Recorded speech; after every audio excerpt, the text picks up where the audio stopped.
Bonjour à toutes et bonjour à tous. Alors, dans cette vidéo, nous allons parler de l'Esprit Saint. Qu'est-ce que l'Esprit Saint? Réponse de la Bible.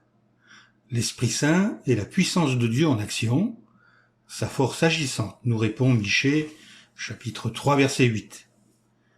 Mais moi, grâce à l'Esprit de Jéhovah, je suis rempli de force, de justice et de puissance pour exposer à Jacob sa révolte et à Israël son péché. Quand Dieu envoie son esprit, c'est en quel sens?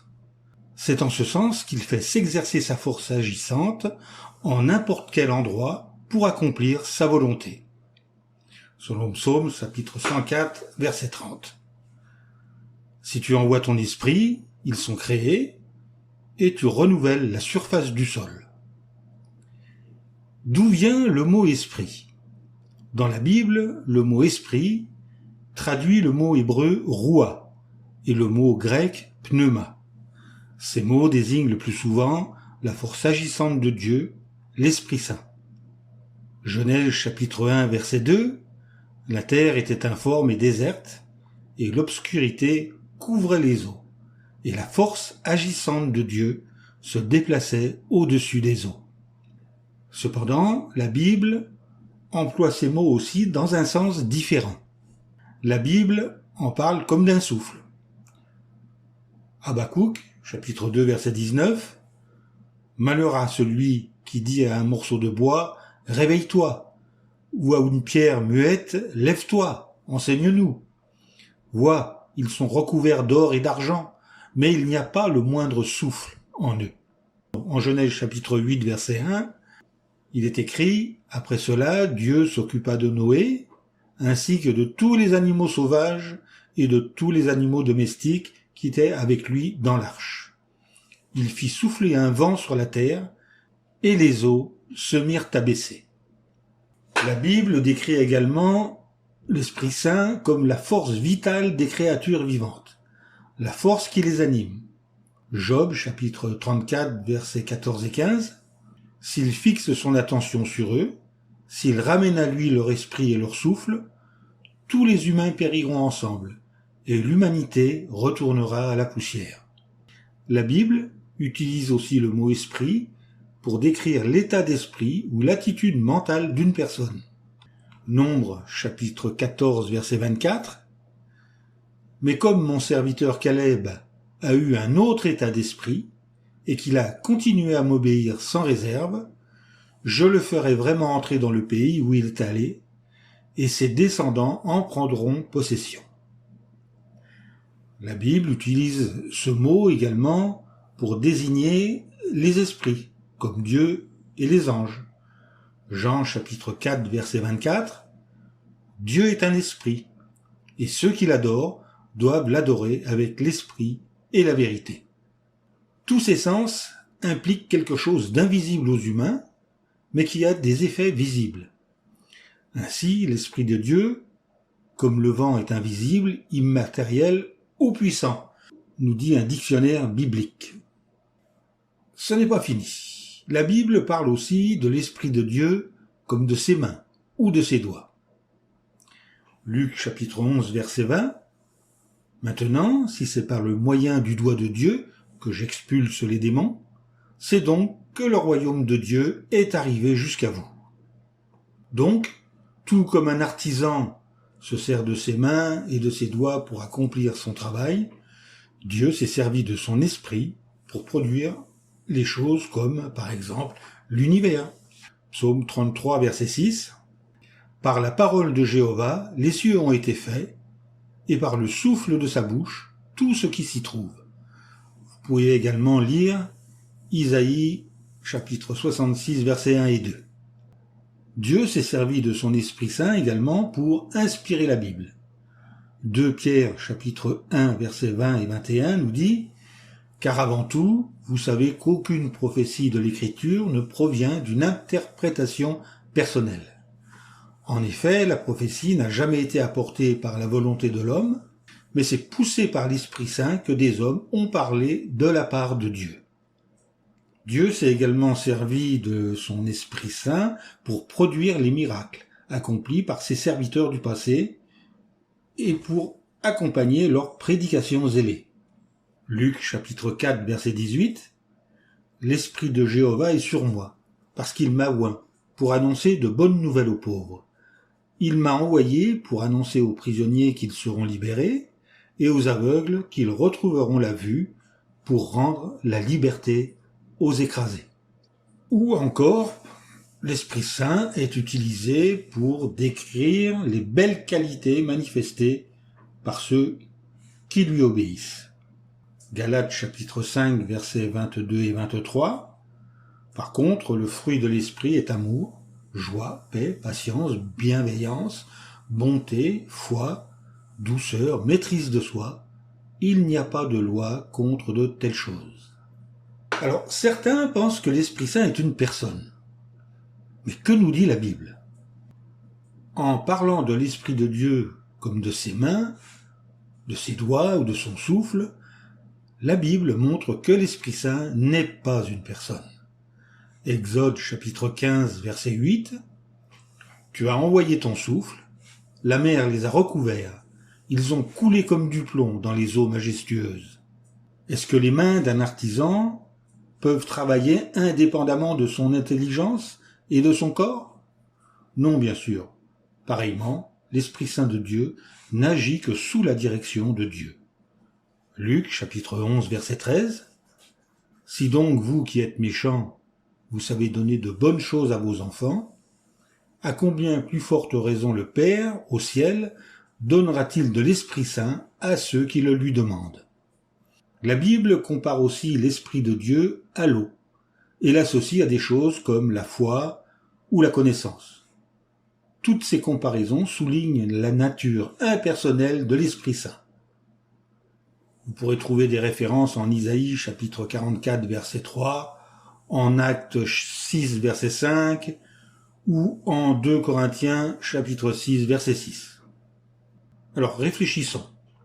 La Bible indique le nom de Dieu, Jéhovah, et celui de son Fils, Jésus-Christ.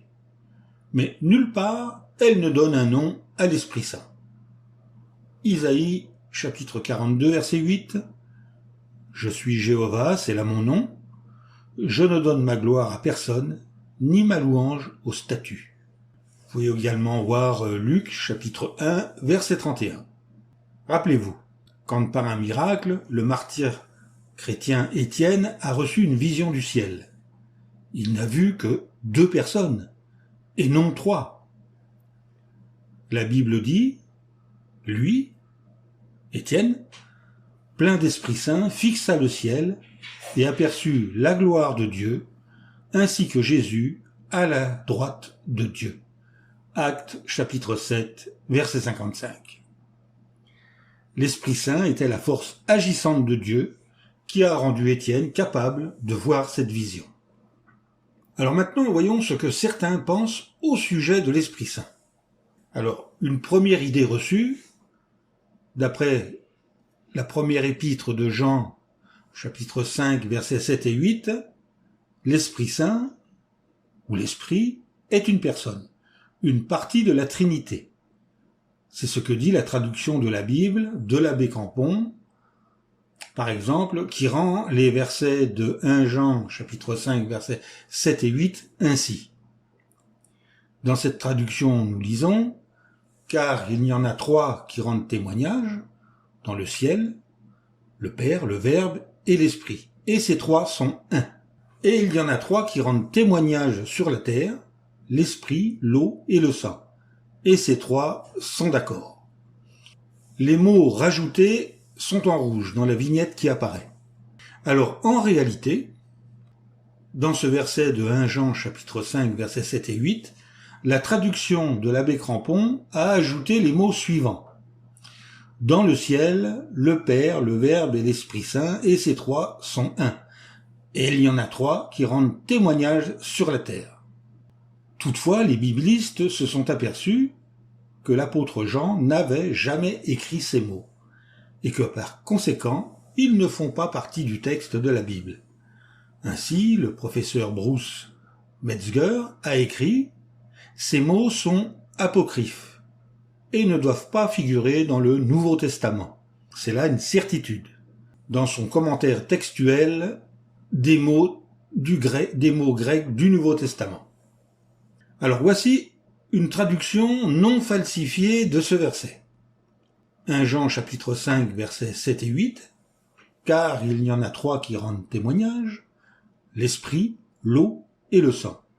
Et les 3 sont d'accord. Voyons une autre idée reçue. La Bible personnifie l'Esprit Saint, ce qui prouve qu'il est une personne. En réalité, la Bible, les Écritures, personnifient parfois l'Esprit Saint, mais cela ne prouve pas que ce soit une personne. La Bible personnifie la mort et le péché. Par exemple, la Bible dit du péché qu'il séduit, tue et suscite la convoitise. Romains, chapitre 7, versets 8 et 11. Mais le péché, saisissant l'occasion que lui offrait le commandement, a produit en moi toutes sortes de convoitises. Car en dehors de la loi, le péché était mort. Car le péché, saisissant l'occasion que lui offrait le commandement, m'a séduit et m'a tué par son moyen. De même, quand il rapporte les paroles de Jésus, l'apôtre Jean a personnifié l'Esprit Saint en parlant comme d'un assistant, le paraclet, qui donne des preuves, guide, parle, entend, annonce, glorifie et reçoit. Pour désigner cet assistant, il a utilisé des pronoms masculins. Dans l'évangile de Jean, chapitre 16, versets 7 à 15. S'il a fait cela, c'est parce que le mot grec pour assistant, parakletos, est un nom masculin qui, selon les règles de la grammaire grecque, exige un pronom masculin.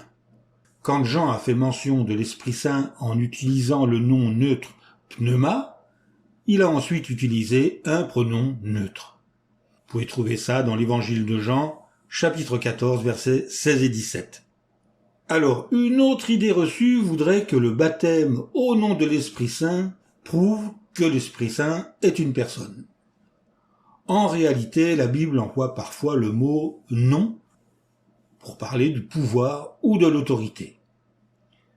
Esther, chapitre 8, verset 10, « Mardochée écrivit le décret au nom du roi Assuérus ». On trouve cet emploi dans l'expression française « au nom de la loi », qui ne veut pas dire que la loi est une personne. Une personne qui est baptisée au nom de l'Esprit Saint reconnaît le pouvoir et le rôle de cet Esprit Saint dans l'accomplissement de la volonté de Dieu. Matthieu, chapitre 28, verset 19. Une autre idée reçue. Certains pensent que les apôtres de Jésus et d'autres disciples du 1er siècle croyaient que l'Esprit Saint était une personne. En réalité, ni la Bible ni l'histoire ne disent cela.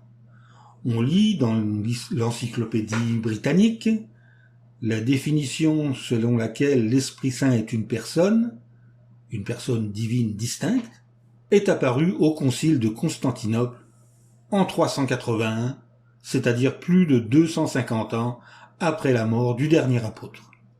Voilà, nous avons terminé cet exposé. Nous avons pu voir que donc, véritablement ce qu'était l'Esprit Saint, une force active, la force active de Dieu, qu'il utilise comme bon lui semble, et non pas une personne. Je vous dis à bientôt pour une nouvelle vidéo, et en attendant, continuez à creuser la Bible, continuez à méditer ses paroles, et rechercher la vérité activement. À bientôt.